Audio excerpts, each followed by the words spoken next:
그들을 구별하게 된 것입니다. 즉, 이스라엘 백성들 안에서 하나님의 거룩을 유지하기 위해서 택하시고 세우신 민족이 바로 레위 지파라는 것입니다. 그러니 하나님께서 레위인들을 땅 분배를 통해서 각각의 형제들의 기업에 흩어져 살게 하신 이유가 무엇일까요? 바로 다른 지파의 형제들의 거룩을 위해서 레위 지파들을 흩으셨다는 것입니다. 형제들의 기업에 레위 지파들이 거하면서 하나님께 제사를 드리고 또 형제들에게 율법의 말씀을 전하고 율법의 말씀을 가르침으로써 그 땅에서 백성들이 거룩한 삶을 살아가도록 하나님은 레위인을 흩으셨다는 것입니다. 레위 지파의 섬김을 통해서 다른 지파의 형제들은 언제든지 하나님의 말씀을 들을 수 있었고 하나님께 제사를 드림으로 하나님을 만날 수 있게 되었던 것입니다. 사랑하는 성도 여러분, 이것이 바로 하나님의 비전입니다. 분배받은 땅에서 제사를 드림으로 백성들과 교제하는 것, 그들이 거룩한 백성이 되게 하는 것이 바로 하나님의 비전이라는 것입니다. 하나님이 이스라엘 백성들에게 가나안 땅을 허락하신 이유가 무엇입니까? 가나안 땅에서 나는 소출로 그들의 배를 채우고 그들이 스스로 잘 먹고 잘 살도록 그 땅을 허락하신 것입니까? 그렇지 않습니다. 가나안 땅에 입성하기 전에 하나님은 이스라엘 백성들에게 분명히 하나님의 법과 계명을 따르라고 명령하십니다. 하나님의 백성으로서 하나님의 다스림 안에서 거룩한 삶을 살아야 한다는 것입니다. 그래서 하나님은 레위인을 흩으셔서 제사를 통해 또 율법의 가르침을 통해 거룩한 삶을 살게 하셨다는 것입니다. 사랑하는 성도 여러분, 오늘날 우리는 무엇을 통해서 하나님을 만나고 어떤 자리를 통해서 거룩한 삶을 위한 힘을 얻습니까? 그것은 바로 예배인 줄로 믿습니다. 예수 그리스도의 대속으로 하나님의 백성이 된 우리가 매일 하나님의 전에 모여서 예배를 통해 하나님의 말씀을 듣고 하나님을 만나고 잘못된 삶을 회개하고 또 다시 결단하고 그 결단으로 삶의 터전에서 살아내는 것이 바로 성도의 삶이라는 것입니다. 사랑하는 성도 여러분, 거룩한 성도의 삶은 바로 예배에서부터 시작이 됩니다. 하나님을 만나는 자리에서부터 시작이 됩니다. 그래서 올해 우리가 거룩한 예배자, 하나님이 찾으시는 예배자가 되기에 힘쓰고자 하는 것입니다. 사랑하는 성도 여러분, 지금 우리에게 예배는 무엇입니까? 지금 나에게 예배는 어떠한 존재입니까? 매주 똑같은 감격이 없는 예배입니까? 아니면 나오지 않는 것보다 나오면 조금 더 마음이 편하니까 오는 예배입니까? 아니면 하나님 만나기를 기대하는 자리입니까? 하나님을 만나서 힘을 얻는 자리입니까? 간절히 원하기는 매주 드려지는 예배가, 가정에서 드려지는 예배가 하나님을 만나고 감격을 누리고 세상에서 거룩하게 살아갈 수 있는 힘이 되는 예배가 될 수 있기를 주님의 이름으로 간절히 축원합니다. 오늘 말씀을 통해서 또 한 가지 우리는 하나님의 일하심을 보게 됩니다. 바로 자원하여 드리도록 훈련하신다는 것입니다. 여러분, 오늘 말씀을 보면 땅 분배 순서를 보면 이 레위 지파의 땅 분배가 가장 마지막 순서에 이루어집니다. 각 지파들의 땅 분배가 마친 후에 마지막으로 레위 지파에게 성읍과 목초지가 분배되고 있다는 것입니다. 그런데 땅이 분배되는 순서를 보면 좀 비효율적이라는 생각이 듭니다. 레위인들에게는 따로 기업이 주어지지 않기 때문에 형제들에게 분배된 땅에서 분깃을 얻게 됩니다. 그런데 잘 생각해 보면 각 지파에게 땅을 분배하면서 그때 레위 지파의 땅을 분배하는 것이 더 나은 방법이 아니겠습니까? 쉽게 예를 들면은 이렇게 분배하는 것이죠. 유다 땅을 제비 뽑아서 분배할 때에 하나님께서 이 정도의 땅은 레위 지파에게 주어야 할 땅이니 너희가 미리 따로 떼어 두어라 라고 말씀을 하신다면 번거롭게 이미 받았던 땅에서 줄 필요가 없습니다. 이미 받은 땅의 일부를 레위인들에게 주어야 한다는 것은 땅을 줬다 뺏는 느낌이 듭니다. 그런데 하나님께서는 왜 이런 방식으로 레위 지파의 땅을 분배하셨을까요? 왜 하나님은 이스라엘 백성들에게 모든 땅을 분배하신 후에야 왜 그들의 기업 중에서 레위 지파에게 주시는 것일까요? 저는 어린 시절에 이 부모님으로부터 헌금을 내고 11조를 내는 것을 이 철저하게 훈련을 받았습니다. 헌금을 내지 않고 그 돈으로 PC방을 가거나 군것질을 한 날이면 그날은 절대 아버지와는 마주치면 안 되는 날이었습니다. 그리고 또 주일학교에서 헌금을 하지 않을 때는 아버지께 크게 혼이 났습니다. 어릴 때는 내가 헌금하지 않은 거를 아버지가 어떻게 알지? 라고 생각을 했지만 다 커서 생각해 보면 아버지가 부서 선생님들께 종혁이가 헌금을 잘 했는지 늘 물으셨던 것 같습니다. 여러분, 명절에도 용돈을 받고 난 후에는 꼭 11조를 내야 했습니다. 아니, 내가 세배를 하고 내가 땀 흘려서 재롱을 부려서 받은 용돈인데 왜 11조를 내야 하는지 마음속에 싫은 감정이 가득했습니다. 그런 자에게 부모님께서는 늘 헌금을 내도록 훈련을 시키시면서 저에게 늘 이렇게 말씀하셨습니다. 헌금은 하나님이 주인이심을 인정하고 내가 가진 모든 것이 하나님께로 왔다는 고백이란다. 저희의 부모님께서는 헌금을 훈련하시면서 나의 것을 내려드는 것이 바로 하나님이 주인임을 인정하고 나의 모든 것이 하나님께로부터 왔다는 고백이라는 것을 저희의 부모님께서는 알려주셨습니다. 여러분, 하나님께서 각 지파들이 받은 땅의 일부를 레위 지파에게 주게 하시는 것도 바로 이와 비슷한 것이 아닌가 생각해 봅니다. 이스라엘 백성들은 자기들이 피와 땀을 흘려가며 얻은 기업의 일부를 레위 지파에게 내어야 한다는 것은 불만스러울 수도 있을 것입니다. 내가 힘겹게 얻은 땅을 쉽게 내어줄 수가 있겠습니까? 실제로 우리가 갈렙의 입장에서 우리가 한번 생각해 보기 원합니다.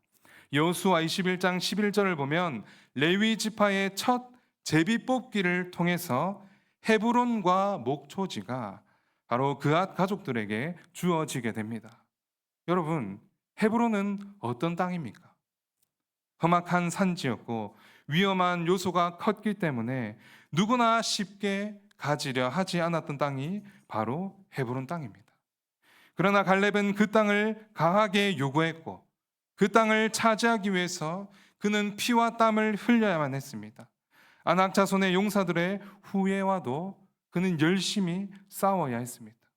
한마디로 죽을 각오를 하고 차지한 땅이 바로 헤브론이라는 것입니다.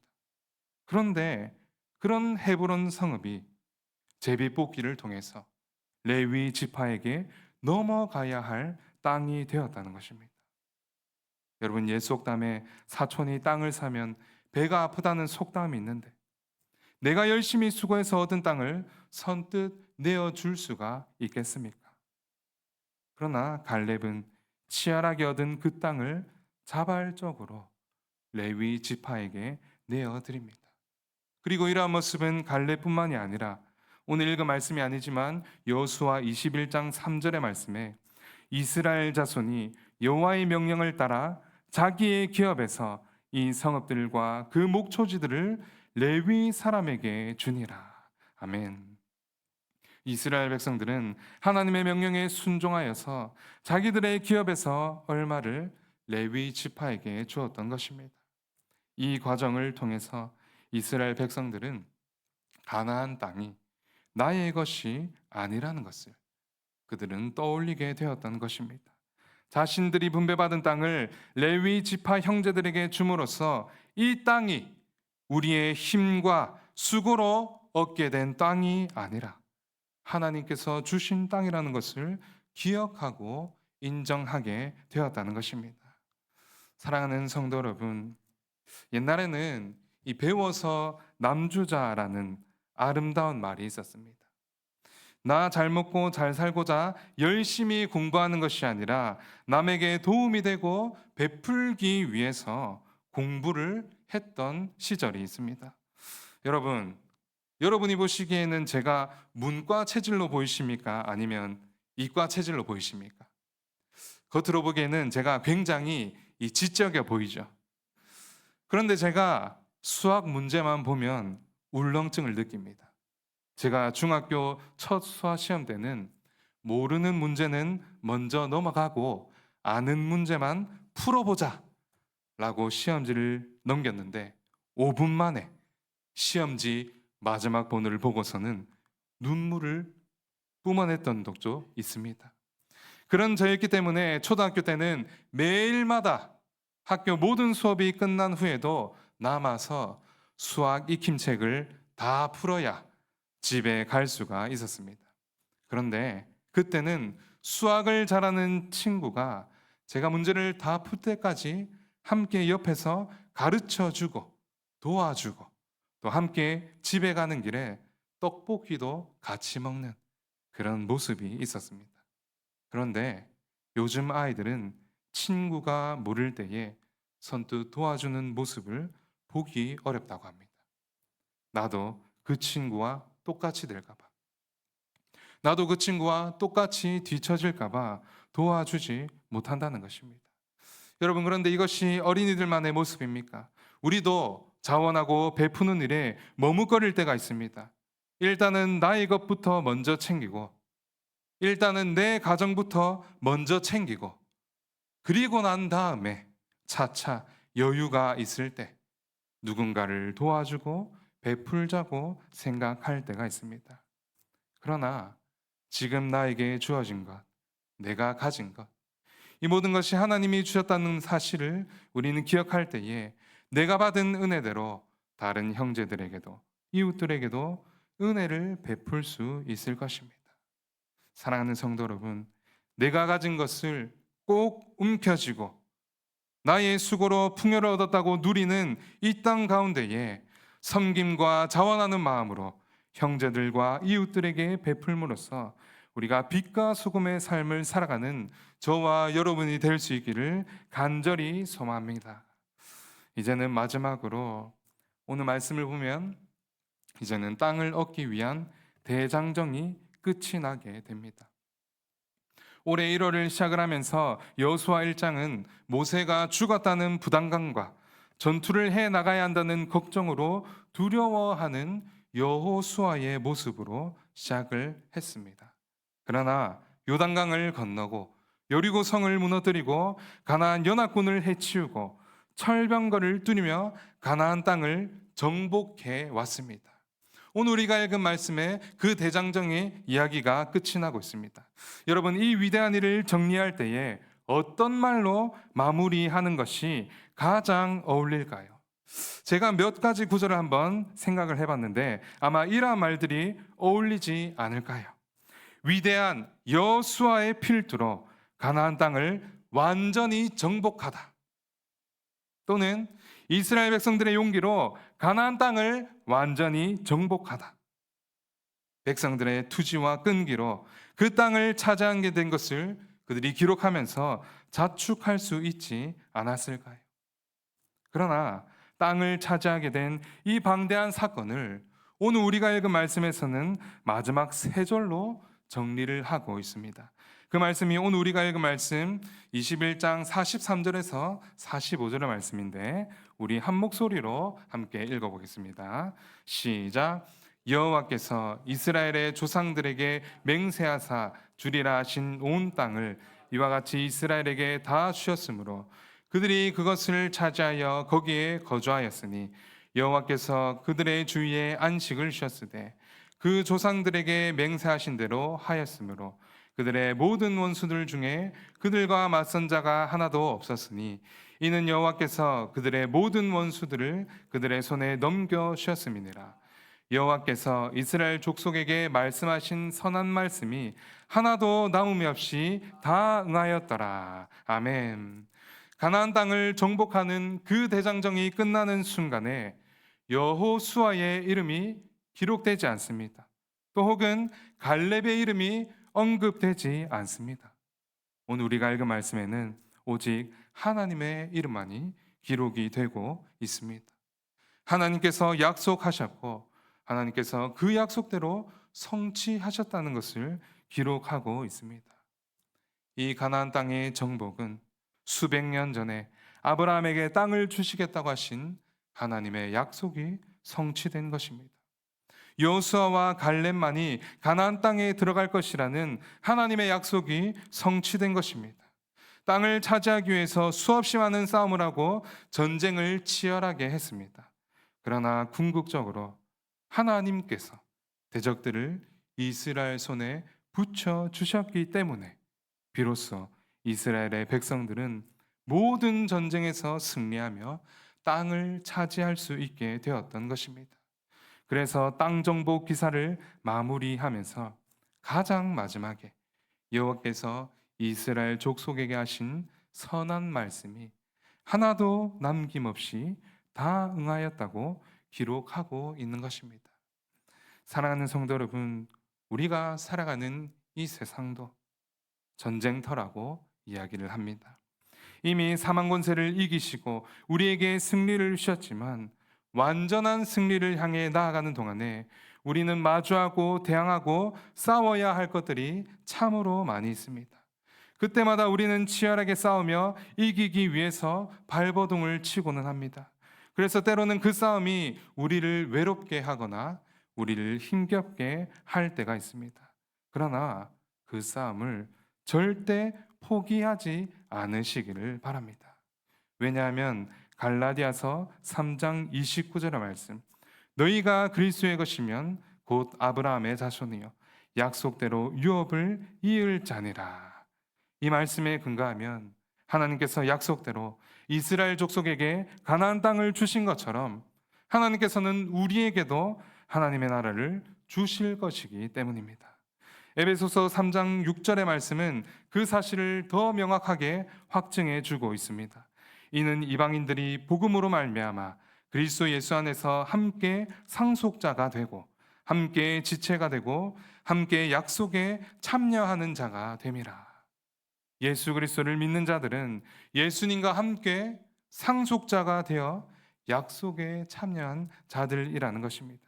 그래서 이스라엘 족속이 450여 년 동안에 수많은 시행착오와 실패 가운데서도 끝내 가나안을 얻은 것처럼 우리도 하나님의 나라를 얻게 될 것이라는 것입니다. 사랑하는 성도 여러분, 그 약속을 붙들고 우리가 치열하게 살아간다면 이 땅의 마지막 때에 나의 수고, 나의 노력, 나의 이름이 남는 것이 아니라 하나님의 열심과 하나님의 이름이 남게 될 것입니다. 그러므로 선하신 말씀대로 이루신 그 하나님이 지금도 우리의 삶을 인도하시고 이루어 가신다는 사실을 믿음으로써 매일 우리에게 주어진 치열한 싸움을 담대하게 싸워나갈 수 있는 모든 성도들이 될 수 있기를 주님의 이름으로 간절히 축원합니다. 우리 이 시간 오늘 들은 말씀을 우리 기억하면서 함께